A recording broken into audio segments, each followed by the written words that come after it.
Hey YouTube, Repo Man 64. I gotta figure out how to mirror this phone. I'm gonna go up to the store and get it to where it's straight so it doesn't look everything's on the opposite side. My wife bought me, you can see it in my glasses, that little round thing that goes around the phone. Much better lighting that way. Got that for Christmas. It's really cool.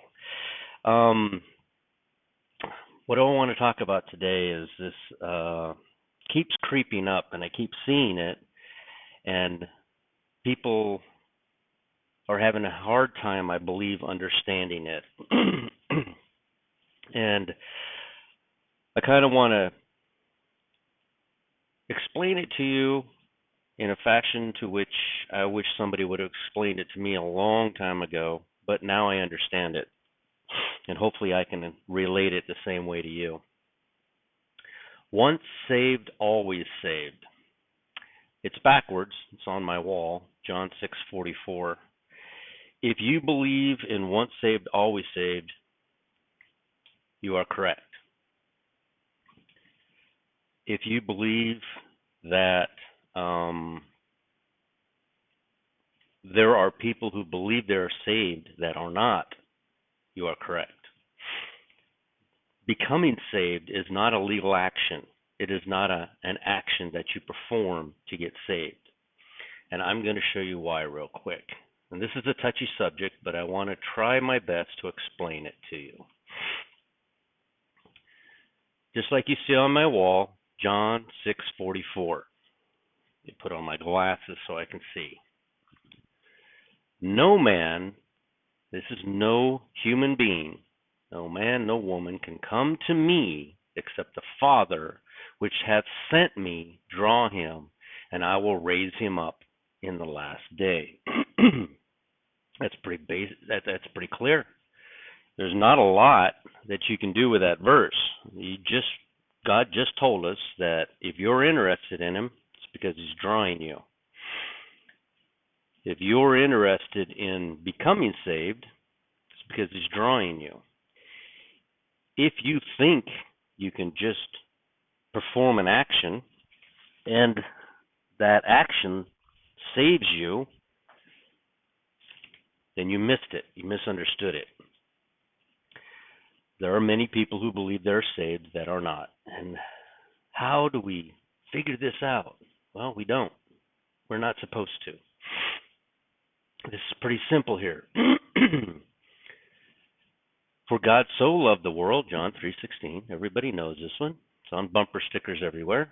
For God so loved the world that he gave his only begotten Son, that whoever believeth in him should not perish, but have everlasting life. Excuse me. For God hath not sent his Son into the world to condemn the world, but that the world through him might be saved. So, you have a passage that says anyone, whoever, and it's true, whoever. And then you have another passage that says you won't come to the Father unless the Father draw you. So we have,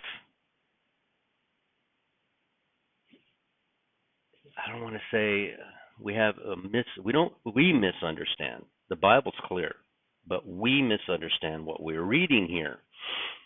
And then we have this group of people that are arguing back and forth, blasphemy, this is against the Bible, you're going to hell for teaching once saved, always saved. Once you're saved, you are always saved.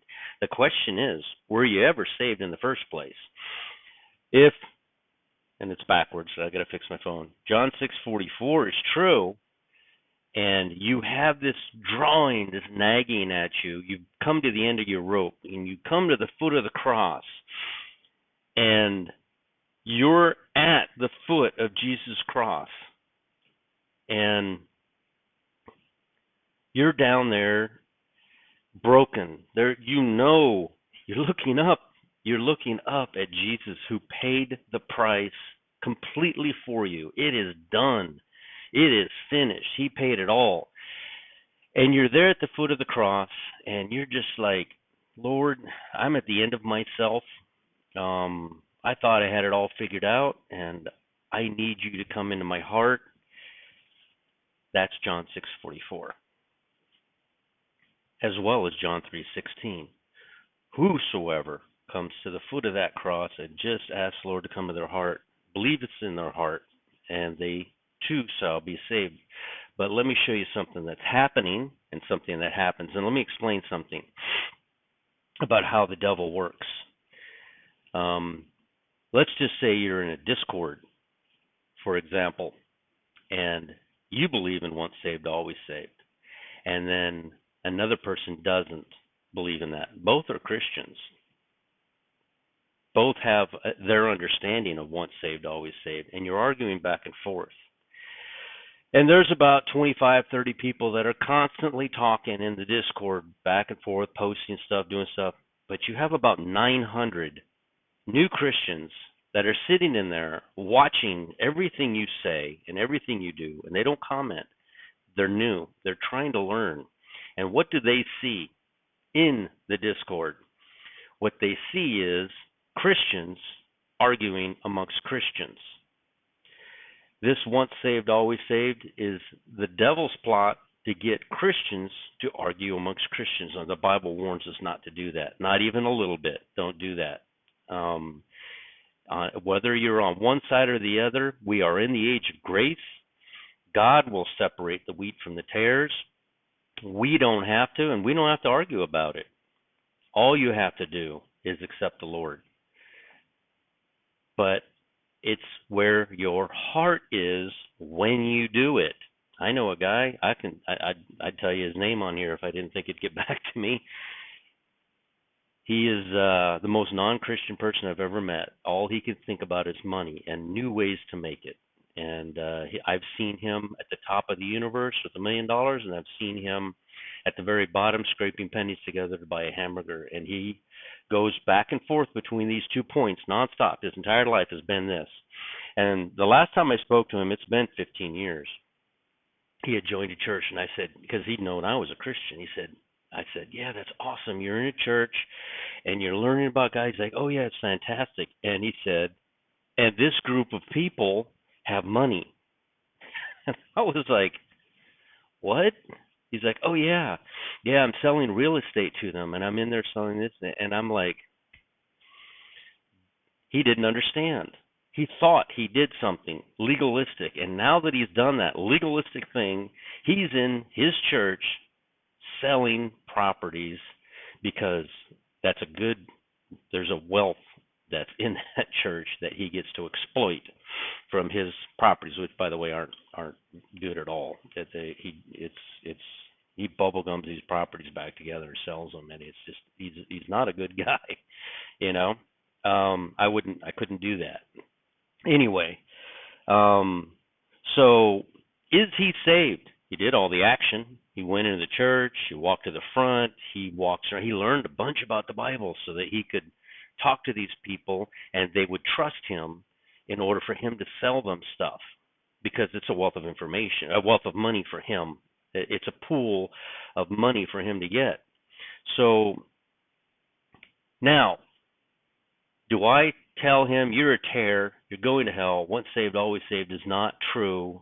You walked in front of a church, it was a legal thing you did, and you're not saved? No, I don't. John 6:44. The Father might still draw him. I don't know. It's been 15 years. Maybe he stayed in the Word long enough to try to exploit God's people long enough to where he came to the end of himself one day, and he went to a quiet place by himself and asked for the Lord to come to his heart. I haven't talked to him in 15 years, so maybe he's done that. How do you tell the difference?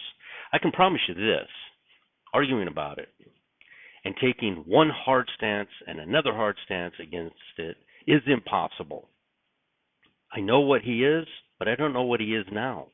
I don't know if that was the way God says, all right, I can get this guy, but let's entice him into my house with, the possibility of making money. I don't know. I don't know. God works in mysterious ways, so mysterious. But do I get to sit here and judge what God is doing? No, I don't.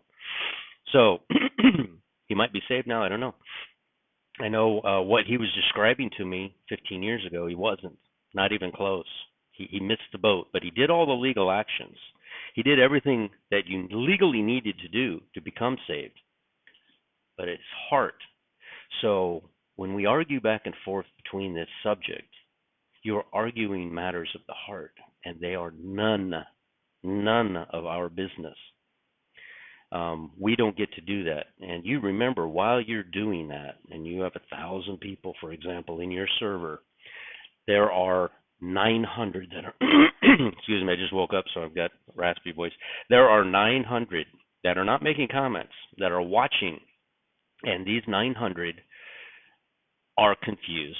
They want what they see that we have, but we can't even stop arguing amongst each other. So I would say that when it comes to the vax, you don't get to decide. We are in the age of grace. I don't think anybody will deny that we're in the age of grace. Everybody knows that. We are not in the tribulation. Some would argue that we're in the beginning of the tribulation, but still in the age of grace, which I can't see how the two would overlap, but that's just me. Again, not arguing. In the end, I trust God. That's why that's on the wall. John 6:44. It's all in the hands of God, not mine, not my interpretation, not my understanding, not my learned ability in the Bible. If you're a brand new Christian and you're seeing all this, ignore it. Don't get involved in any of these discussions or arguments about once saved, always saved. Is this the vax? Is this not the vax? Because it's not a salvational issue. Excuse me. It is not a salvational issue. Not even close. That moment that you go to a quiet place by yourself, nobody needs to know, and you don't need to tell anybody. I can't tell if you've gone in there because you're broken and you know you need a Savior, or if you took a legal action because it benefits you somehow, or you think, I've done that. You do remember the story of the rich guy that came up to Jesus and told Jesus, I've done everything. I've done it all, man. I've been good since I was a kid, never broken any of the laws. Number one, that's impossible. The law was set up to prove to us that we couldn't obey it. But this guy was close, man. He almost had it all. He did everything. And Jesus said, sell everything and follow me. Jesus knew his sin. His sin was money. He had his money and he wasn't going to depart with it.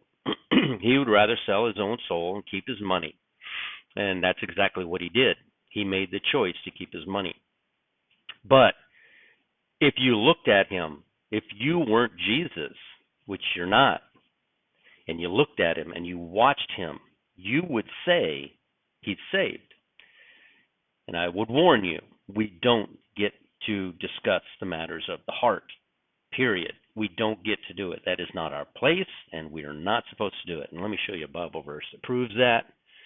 And then let me get out of here. Let's see here, right here. This is the parable of the weeds. Another parable put he forth unto them, saying, the kingdom of heaven is likened unto a man which sowed good seed in his field. But while men sleep, his enemy came and sowed tares among the wheat and went away. But when the blade was sprung up and brought forth fruit, then appeared the tares also. So the servants of the householder came and said unto him, Sir, didst thou sow good seed in thy field? From whence hath it tares? Sorry about that. He said unto them, An enemy hath done this. Servants, now, so Satan is the one putting the tares in the church. This guy goes to church because he feels like, I can look like them and act like them, but they're a wealth of money for me to exploit. And he comes into that church and does that. That's my example.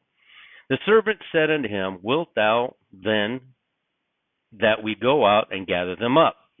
But he said, No, lest while you gather up the tares, you root up also the wheat with them. Let both grow together until the harvest. And in the time of the harvest I will say to the reapers, Gather ye together first the tares and bind them in bundles and burn them, but gather the wheat into my barn. It's very clear, abundantly clear, that even in the parable that Jesus spoke, even God said, leave them alone.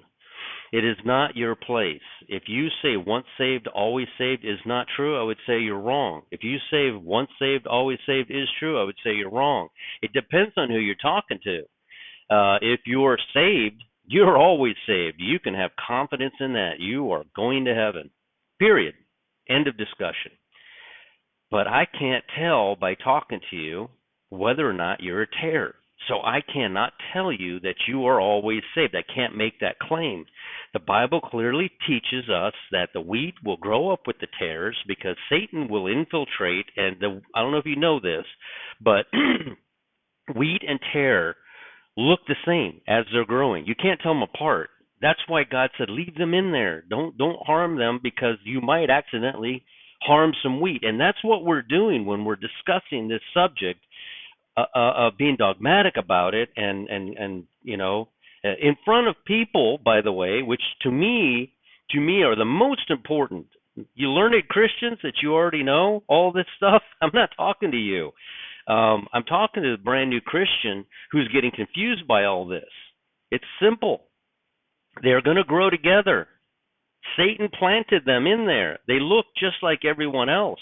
Are they saved because they walked in front of a church or went to a quiet place? And the answer is no, they're not. It's a legalistic action that they took, and it's not saving them. It is not by grace they are saved. There's only grace that saves us. So if you're a new Christian watching this, I apologize for this community that wants to argue about the vax, that wants to argue about once saved, always saved. There is no argument. It's none of our business. We don't get to discuss these things. The Bible is abundantly clear that the tares will grow up with the wheat, and even God himself said, leave them alone.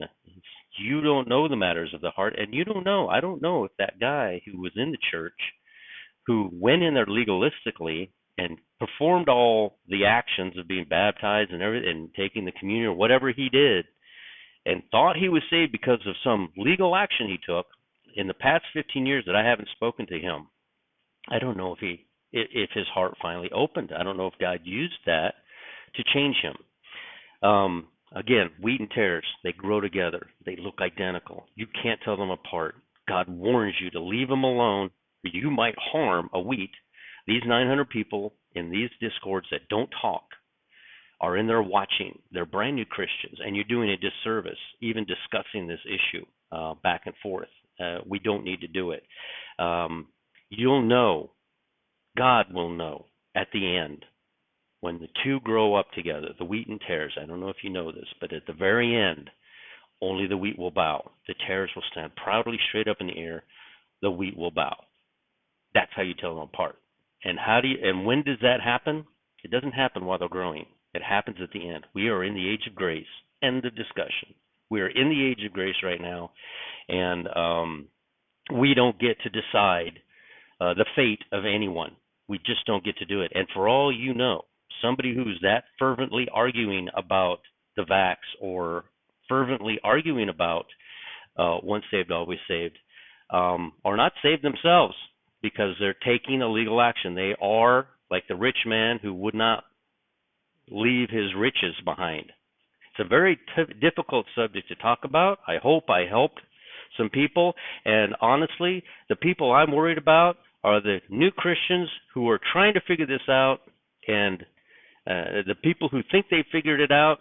There's no helping those people. The people that we need to worry about are the new Christians who stay quiet and who are watching all this stuff. And what did he say to Jesus? Should we go, or in the parable, should we go out there and remove the tares? No. Leave them alone. You might harm a wheat, and that's what we're doing when we're fighting amongst each other about this subject. And it really needs, I would say it needs to stop, but it's not going to. It's Satan working his way in, and he's legalistically arguing over a subject that God said, leave it alone. I'll take care of it. I would love to see nobody discussing anymore whether once saved, always saved, or you're going to hell if you believe in it, or you're going to hell if you don't believe in it. I'd love to see that subject be left alone. Now let's talk about the one true thing in everything, and that is Jesus Christ came to this earth. He is God Almighty himself, took on a human form, walked for it says about 30 years on this planet, had a ministry for 3.5 years, allowed these people to try to stone him, and I mean, this is God. This is Almighty God himself. And allow these people to spit on him and crucify him and beat him so bad his bones were showing, and carry a cross up to the hill and get nailed to a cross and hang on a cross. And in the end, they still didn't get him because he said, "It is finished." They didn't get him. He gave up.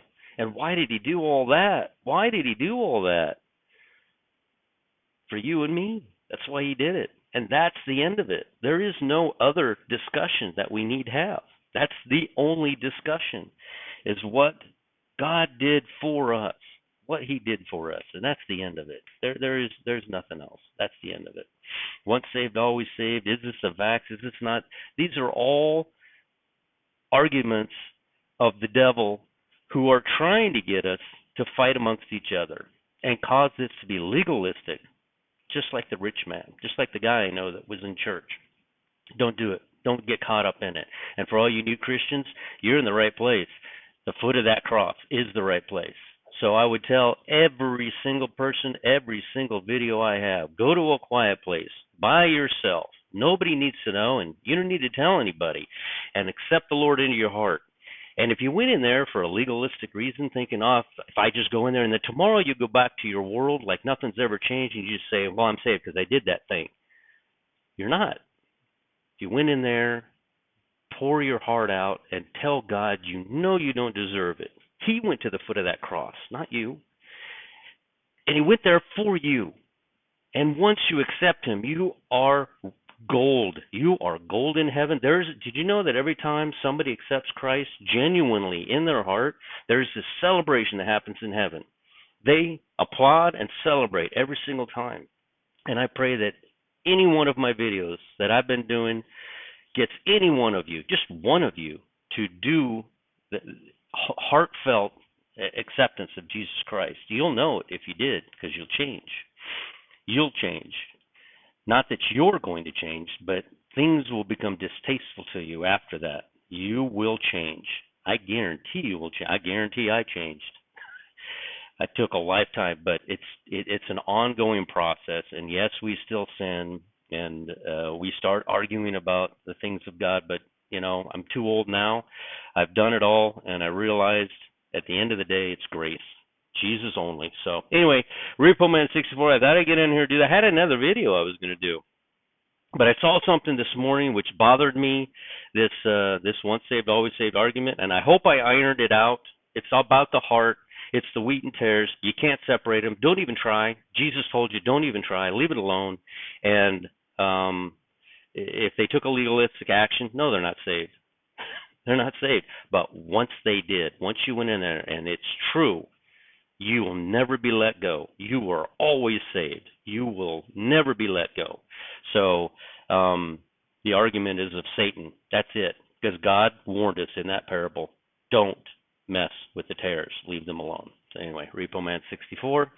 Like, comment, share, and subscribe. And we will chat with you again later. I've got, like I said, I have another video to do. But man, that one just weighed on me today. I had to get it done. All right. Talk to you later.